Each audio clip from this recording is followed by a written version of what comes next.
Europe 1 et c'est bien fait pour vous, votre émission dans laquelle on prend soin de votre santé et de celle de toute votre famille aujourd'hui, surtout si vous projetez de faire de grosses tablées dans quelques jours pour fêter Noël. Alors comment être certain que personne ne tombe malade? On fait le point avec Laurent Laloux, directeur du laboratoire sécurité sanitaire des aliments à l'ANSES. Alors on va reprendre quelques basiques concernant notre frigo déjà. On l'ignore parfois, mais déjà la température dans le frigo n'est pas la même partout à l'intérieur et donc on devrait ranger dans l'idéal les aliments en fonction de, en sachant ça en fait, où c'est plus froid, où c'est moins froid et qu'est-ce qu'on met dans ces zones-là. Est-ce que vous pouvez nous donner les grandes règles, on va dire? Tout à fait. Alors dans un frigo, on considère qu'il y a 4 zones en fait. Je ne sais pas, mettre de côté le congélateur, bien sûr on y met les produits congelés, mais dans le réfrigérateur il y a 4 zones. Il y a une zone très froide, entre 0 et 4 degrés. Alors pourquoi 4 degrés? Parce que 4 degrés, au-delà de 4 degrés, la salmonella peut pousser. Elle est où la plus froide, en bas, c'est ça? Alors, elle est soit en haut, soit en bas. Ça dépend des frigos. Ça dépend des réfrigérateurs. En général, elle est indiquée. Vous avez soit sur la paroi une petite étiquette ou une petite gravure qui vous dit c'est là la zone la plus froide. Et là, on met quoi comme aliment là-dedans? Alors, on met les denrées périssables, c'est-à-dire viande, poisson, tout ce qui est le plus fragile c'est ça. Et qui a conservé vraiment au froid, y compris quand c'est vendu dans les linéaires de grande surface, dans les consoles de froid. Donc soit tout en haut, soit tout en bas, c'est cette zone la plus froide et c'est indiqué. Ok. Ensuite, il y a quoi comme zone? Ensuite, il y a la zone dans le bac à légumes, on va dire, où on a une température qui est supérieure à 6 degrés. Normalement, si le frigo est bien réglé. Là-dedans, on met bien sûr fruits, légumes, voire les fromages. Si vous voulez continuer à ce qu'ils s'affinent un petit peu et qu'ils évoluent dans le temps. On a même quelques conseils gastronomiques aujourd'hui. Voilà. C'est ça. Vous avez la porte. La porte, c'est entre 6 et 10 degrés. Ah, c'est chaud la porte, quand même. C'est l'endroit le plus chaud.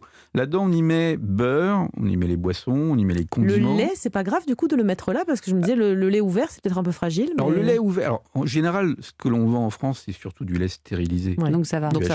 Donc ce lait-là, il n'est pas contaminé. Après, vous l'ouvrez. En général, vous le fermez assez vite. Ouais. Vous avez peu de chances d'avoir une contamination dans cette bouteille-là. Et puis, de toute façon, vous allez la consommer assez rapidement. Et la 4e zone du frigo? La 4e zone, c'est le reste du frigo. En général, c'est ce qui reste du frigo au milieu, ou en haut, ou en bas. Ça dépend où est la zone la plus froide. Là, on est entre 4 et 6.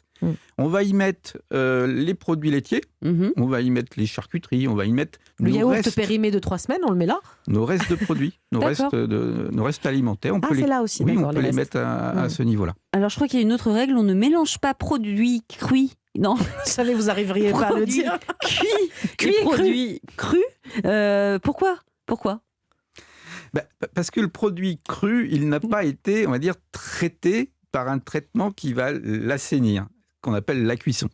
Il n'y a rien de mieux que la cuisson pour assainir les aliments. Depuis l'homme préhistorique, il a découvert le feu.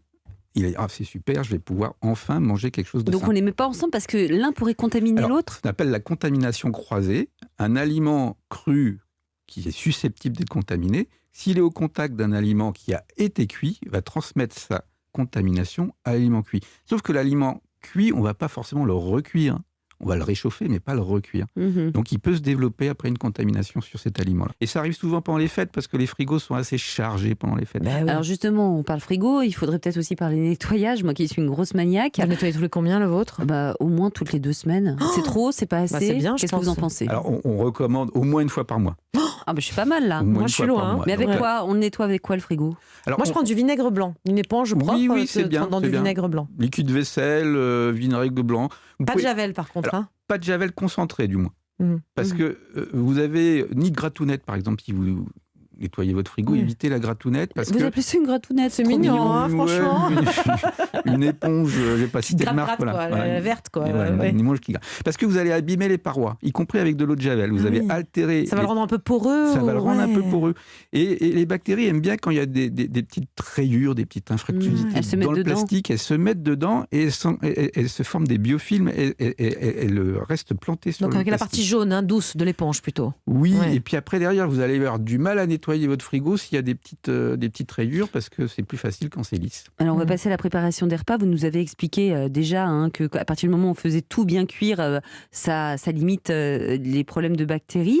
Mais moi j'ai entendu dire, et je ne comprends pas ce truc-là, qu'il ne faut pas laver les œufs sous l'eau. Pourquoi? Alors surtout pas. Parce qu'un œuf à l'intérieur... Je fais ça tout le temps. Et pourquoi faire? Pour bien le laver. Parce que je suis maniaque. Oui, vous avez un problème. Surtout pas. Alors, vous pouvez le laver, mais à ce moment-là, vous le consommez rapidement derrière.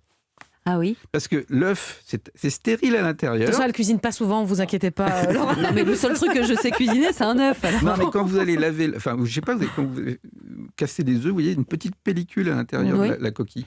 Même quand vous faites des œufs durs, des fois vous avez du mal à les éplucher, parce que la petite peau, elle n'arrive pas à venir Oui, et c'est vrai. puis vous êtes embêté. Ben, cette petite peau, en fait, C'est une protection. c'est une protection de l'intérieur de l'œuf. Et si vous allez laver l'œuf, On enlève la protection. vous allez détruire cette pellicule et puis à ce moment-là, les bactéries peuvent rentrer à l'intérieur du l'œuf et commencer à se développer. Bon, super, on sait tout sur les œufs, c'est top. Je ne sais pas si vous comptiez en manger à Noël, mais en tout cas, vous avez des bons conseils grâce à Julia. On parlait de préparation des repas, c'est un moment assez sensible. Justement, vous disiez, celui qui prépare le repas, finalement, il a quand même une grosse responsabilité, entre guillemets, puisqu'il va nourrir, admettons, la famille pour Noël. Il y a des erreurs qu'on fait, par exemple, d'utiliser la même planche à découper pour plusieurs aliments, type j'ai découpé la dinde entre guillemets dessus, je passe un petit chiffon vite fait et je passe à la salade, enfin aux tomates, peu importe. Non, ça, faut vraiment faire très attention, hein, surtout quand il y a eu de la viande crue, des choses comme ça. Oui, tout à fait. Oui. C'est le même phénomène que si vous collez un produit cru avec un produit cuit dans votre réfrigérateur. Vous faites une contamination d'un aliment par un autre. Là, vous utilisez un intermédiaire qui est la planche à découper ou tout autre ustensile. Même le couteau qui a servi. Même le couteau. On lave ou on change d'ustensile. Hein, on change. Alors, si on a plusieurs planches, tant mieux. Si on n'a pas plusieurs planches, on essaye de laver les ustensiles entre deux utilisations.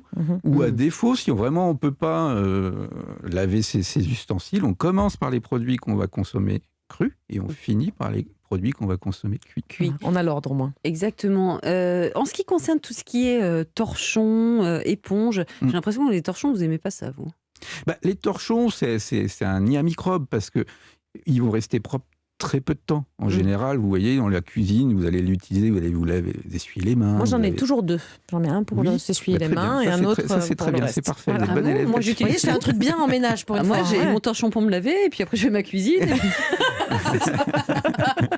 Non, mais vous allez manipuler un aliment, vous allez vous essuyer les mains sur le torchon, vous n'allez pas forcément passer les mains sous l'eau. Le sopalin, c'est mieux finalement, les trucs jetables. C'est mieux, oui. C'est mieux. Après, le torchon, vous pouvez l'utiliser, mais changez-le régulièrement. Dès qu'il est souillé, il faut le changer. Le sopalin, c'est pas bon pour la planète. Hein. Bon. Il y a un bon torchon qu'on met. Oui, tout à fait. Allez, on a cuisiné, on a mangé, on s'est régalé, mais il y a des restes, hein, comme bien souvent dans les repas de famille, on va dire, ou même quand on est tout seul, il peut y avoir des restes. C'est quoi la règle, hein? Je crois qu'il faut faire très attention à une chose, notamment ne jamais mettre les restes encore un peu chauds, un peu tièdes, directement dans le frigo quand on veut les garder. Il vaut mieux attendre que ça refroidisse. Pourquoi?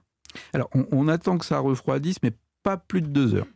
Parce qu'au-delà de 2 heures... C'est là qu'il y a des bactéries qui vont se développer. Ça va commencer à se développer.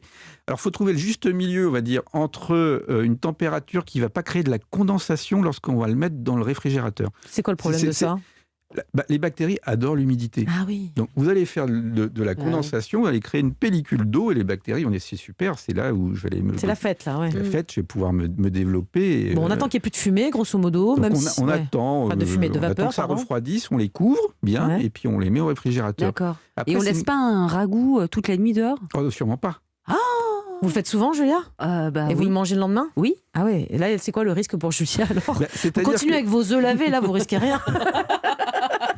Alors, si jamais il y a une contamination, une contamination bactérienne, une bactérie va se dédoubler toutes les 15 minutes. Donc, si on fait un petit peu un calcul, au bout de 6 heures, vous pouvez multiplier la population bactérienne par 16 millions. C'est pour ça qu'il a du goût, votre bœuf bourguignon, le lendemain à midi. Donc, si votre bourguignon, personne ne l'a manipulé, il sort de la cocotte où il n'a pas été touché, etc., vous avez peu de chance d'avoir contaminé votre bourguignon. Mais si jamais il a été contaminé, vous allez multiplier à température ambiante pendant 6 heures. Je me moque de vous, mais ça m'arrive de le faire, parce que quand je cuisine quelque chose la veille, je le pré-cuis, entre guillemets, je finis pas la cuisson, je le ferai le lendemain, je le laisse sur la plaque aussi. Mais avant, on devait le mettre au frigo la nuit et puis le ressortir pour le réchauffer le lendemain. Vous diminuez le risque parce que le fait que vous n'avez pas ouvert votre cocotte, j'en ai pas mangé dedans. Vous n'avez pas touché dedans, vous n'avez pas trempé vos doigts dedans. Enfin, voilà. En tout cas, merci beaucoup Laurent Laloux d'être venu sur notre plateau, nous rappeler ces règles essentielles d'hygiène, de conservation des aliments. Ça paraît basique parfois, mais il y a beaucoup de cas de contamination alimentaire chaque année. Donc si on peut les éviter, c'est mieux, notamment durant les fêtes de fin d'année qui approchent à toute vitesse. Merci encore. Oui, merci beaucoup. Mélanie.